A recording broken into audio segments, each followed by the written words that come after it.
amajoro nagendaga njya gusenga nziko Yesu azabimembera imirimo nakoze nziko Yesu azabimembera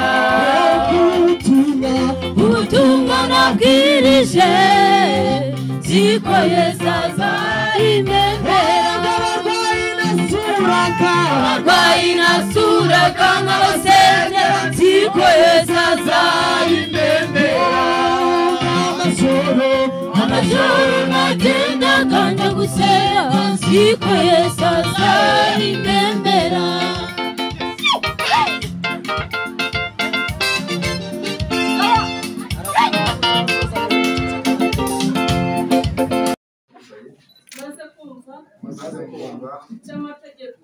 cy'amategeko ategeka abashyingiranywe nemeye nta gahato wowe umbere umugore tukazabana uko twabyiyemeje kandi dukurikije uko amategeko ya Repubulika y'u Rwanda abiteganya. Abagore nimwe mutije kwandika jewe Esther maze kumva icy'amategeko ategeka abashyingiranywe nemeye nta gahato ko wowe twishimire vakansi umbere umugabo tukazabana uko twabyiyemeje kandi dukurikije uko amategeko ya Repubulika y'u Rwanda abiteganya. Tubahaye ikaze kuri Sam TV Rwanda, tubahaye ikaze kuri Sam TV Rwanda. Niba utarakora subscribe nicyo gihe cyo kuyikora ukajya ukurikirana ibiganiro byacu n'ubutumwa bwacu. Tubahaye ikaze rero nshuti bavandimwe bene data bakunzi ba Sam TV Rwanda, Vania TV show na Birashira TV. Amahoro n'imigisha biva ku Mana bibane namwe. Ya mukaba muri kumwe na Sam TV Rwanda, kinyamakuru zaho ubutumwa butandukanye. Aha rero tukaba turi mu kirori cyateguwe na mushiki wa Sam TV Rwanda ugiye gukora ubukwe. Rero uyu muhango mukurikire mwese kugira ngo mubashe kumva abadukurikiye kuri Sam TV Rwanda, abadukurikiye kuri Vania TV show ndetse n'abadukurikiye kuri Birashira TV. Ibyo ni ibinyamakuru bitatu byateguwe muri uyu muhango.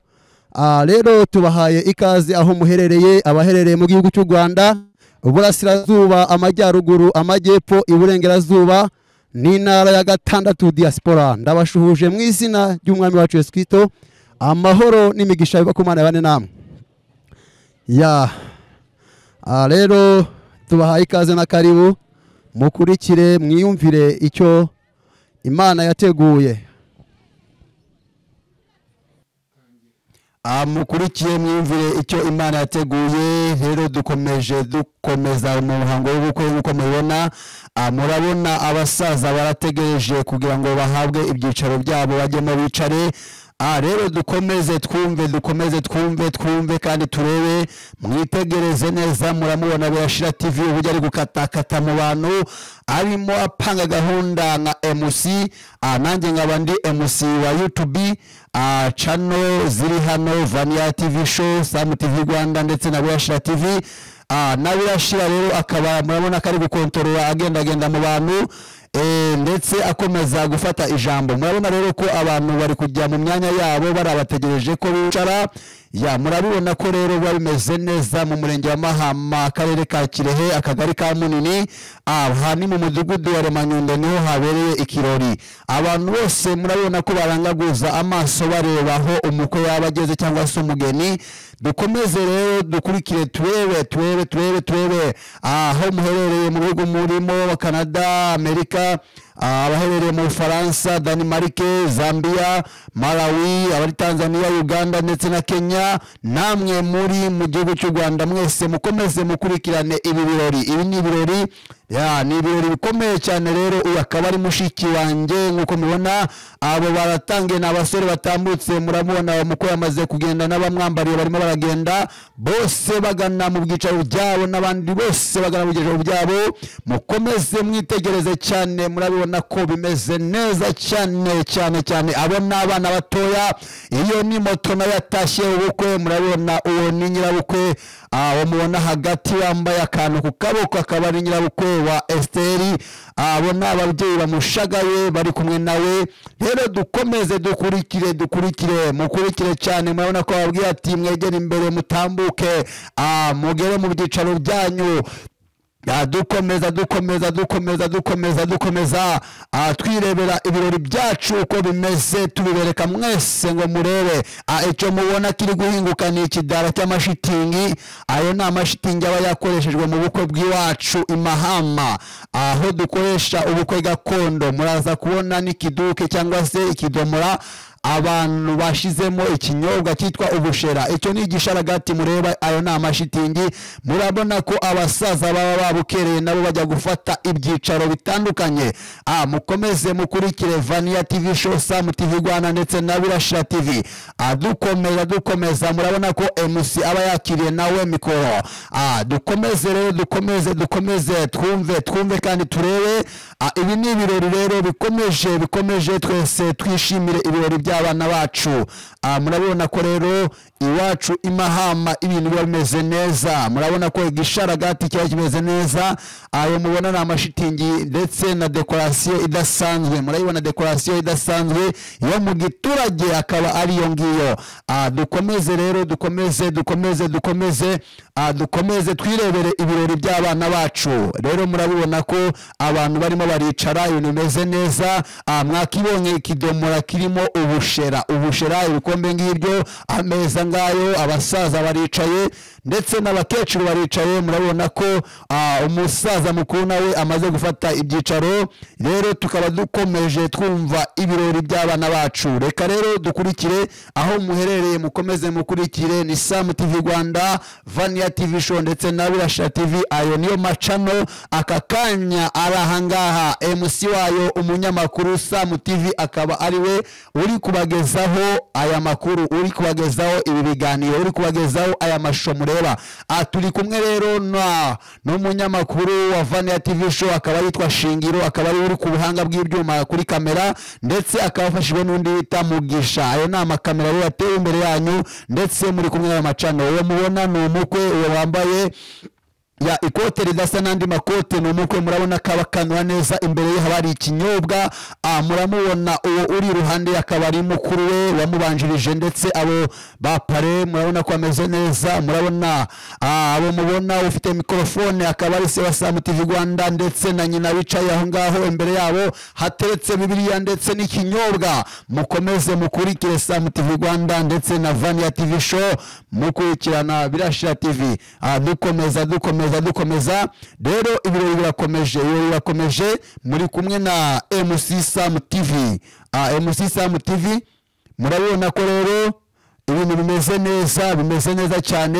Uhagaze mubona n'umwe mu bakwe basanzwe baratwaye abageni bo kwa Sam TV Rwanda. Rero dukomeze dukurikire ikirori uko kimeze. Ngira ngo murabibona birashushe cyane, bimeze neza cyane, ibintu niwa neza.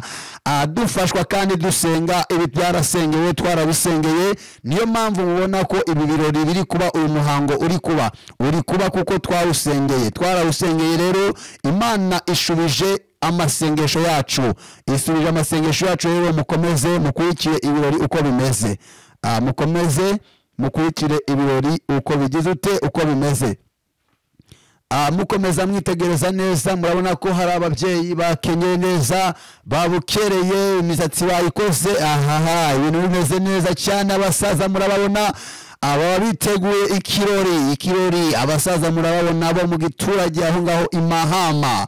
ya murabona abasaza abakecuru ababyeyi abana bato murabona ko ibintu byose bimeze neza ikirori kimeze neza mukomeze rero mukurikire ibirori muri kumwe na Sam TV Rwanda Vania TV Show ndetse na Birashira TV dukomeza tureba ibirori byacu murabona ko imyiteguro yakomeje MC Birashira TV akaba yakomeje gufata gahunda muramubona ko abarimo aravuga imisango ya birashoboka ko tugiye gusenga adushimira Imana yarinze abashyitsi Imana data wa twese Imana ishobora byose Imana umukozi w'umuhanga turongeye turakubashye kuko warinze abashyitsi bakaba bageze ahangaha amahoro izina ryawe rihabwa icyubahiro Uwiteka turongeye kukwiragiza no kukwiyereka kugira ngo bane natwe ikirori cyose utarimwo ntabwo kiba ari ikirori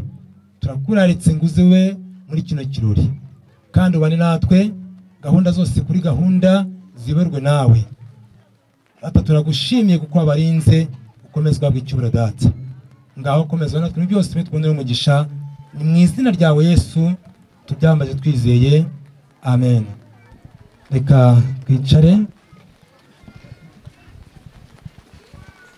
reka kwakire korali iri hano hafi idufashe n'ubundi kwakira abashyitsi kugira ngo tuze kugira umwanya wo kuganira nabo twamaze kubigereza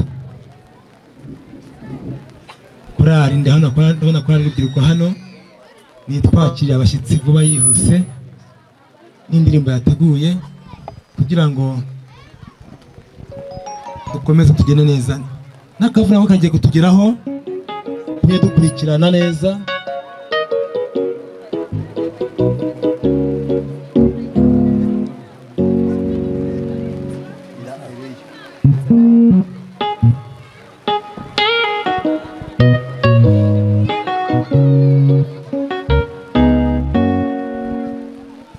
reka twumve korali muyikurikirane bakunzi ba Sam TV Rwanda Birashira TV ndetse na Vania TV Show mukurikire mwumve korali ya hano mu cyaro Imahama mugiye kumva korali ya hano Imahama icyaro cy'Imahama aho ngaho mujya mwumva mukumbura cyane ahakorerwa ibirori bitandukanye rero muzaze musure inkambi ya Mahama n'ibindi bikorwa bihari rero muri kumwe na Sam TV Rwanda muri kumwe na Vania TV Show ndetse na Birashira TV reka twumve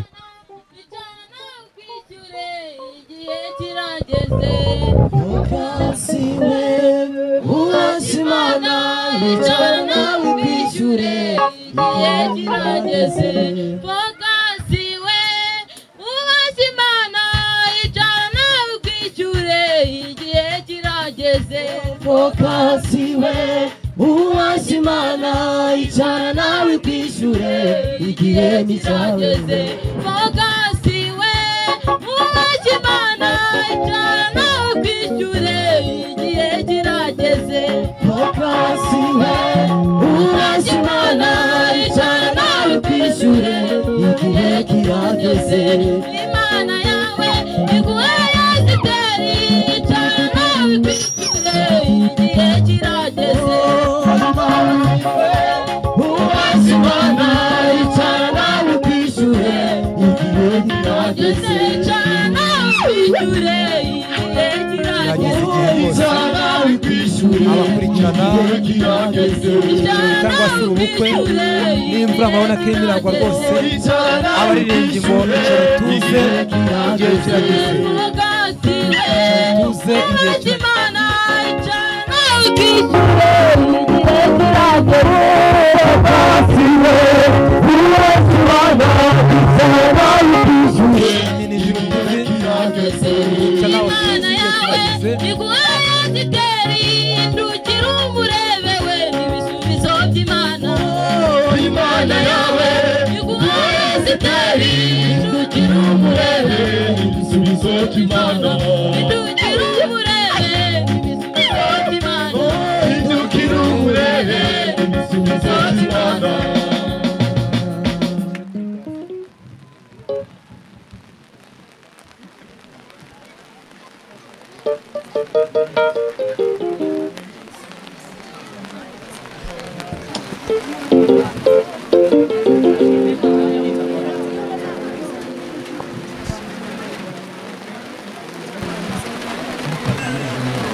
Yes.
Amashoro na tenda ganya gusenga nziko Yesu azabimembera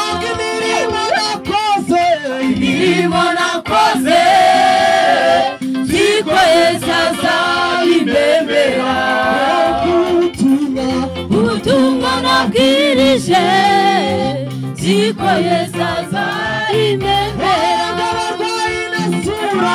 abarwayi nasuraga nk'abasengera nziko Yesu azabimembera amajoro nagendaga njya gusenga nziko Yesu azabimembera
amajoro nagendaga njya gusenga nziko Yesu azabimembera nawe fokasi umva nawe fokasi itari mani kwishure imirimo wakoze nagari imirimo y'impfabusa Imana yavuze ko iza kumufasha mwiza igihe kirageze iguhaye Esiteri imirimo wakoze nagari imirimo y'impfabusa icara amazi utuze Uwiteka aragusa yoga imirimo nakoze nziko Yesu azabimembera ubutumwa nabwirije nziko Yesu azabimembera abarwayi nasuraga nk'abasengera nziko Yesu azabimembera amajoro nagendaga njya gusenga nziko Yesu azabimembera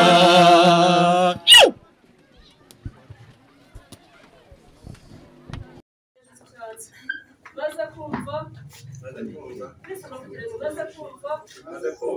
icy'amategeko ategeka abashyingiranywe nemeye nta gahato ko wowe amazina y'abagore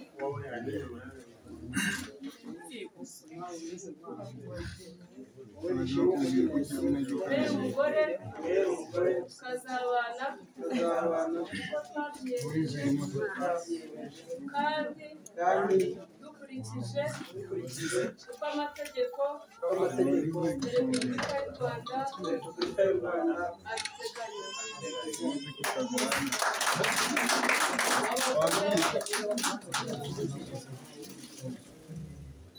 Abagore ntibagiye kumanika none jewe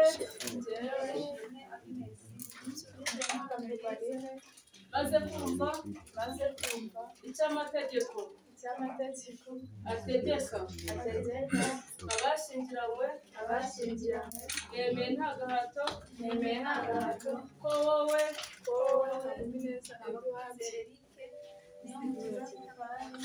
umbera umugabo kazabana ko twabyiyemeje kandi dukurikije uko amategeko ya Repubulika y'u Rwanda abiteganya. Maze kumva icyo amategeko ategeka abashyingiranywe yemeye nta gahato ko wowe umbera umugore tukazabana uko twabyiyemeje kandi dukurikije uko amategeko ya Repubulika y'u Rwanda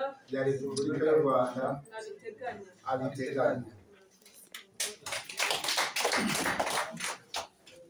Abagore nimwe mutujye kumanika. Jewe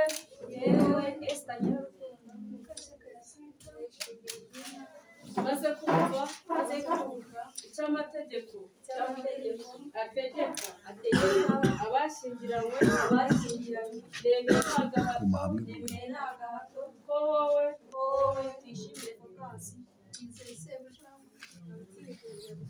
umbera umugabo tukazabana uko twabyiyemeje kandi dukurikije uko amategeko ya Repubulika y'u Rwanda abiteganya. Maze kumva icyo amategeko ategeka abashyingiranywe yemeye nta gahato ko wowe amazina y'abagore banyu umbera umugore tukazabana uko twabyiyemeje ko mutavuga cyane kandi dukurikije uko amategeko ya Repubulika y'u Rwanda abiteganya.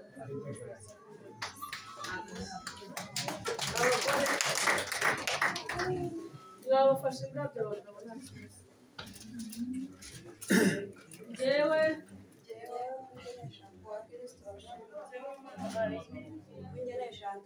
maze kumva icyo amategeko ategeka abashyingiranywe nemeye nta gahato ko wowe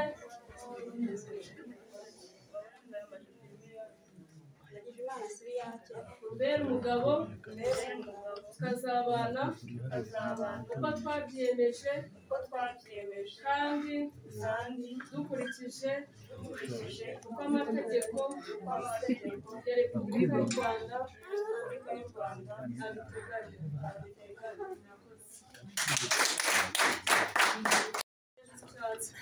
Maze kumva icyo amategeko ategeka abashyingiranywe yemeye nta gahato ko wowe amazina y'abagore banyu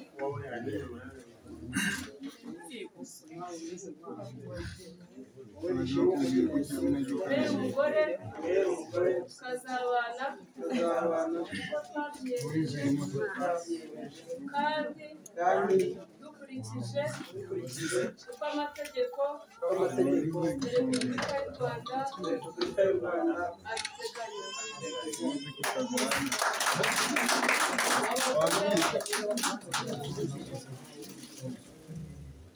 Abagore ntibagiye kumanika none njyewe maze kumva icyo amategeko ategeka abashyingiranywe nemeye nta gahato ko wowe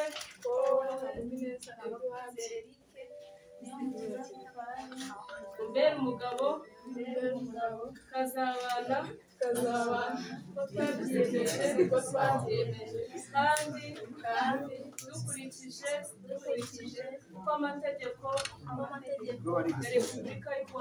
ya Repubulika y'u Rwanda abiteganya. Hirya maze kumva mwese muravugira rimwe maze kumva icyo amategeko ategeka abashyingiranywe nemeye nta gahato ko wowe amazina y'abagabo bazi hirya umbera umugabo tukazabana ko twabyiyemeje kandi dukurikije uko amategeko ya Repubulika y'u Rwanda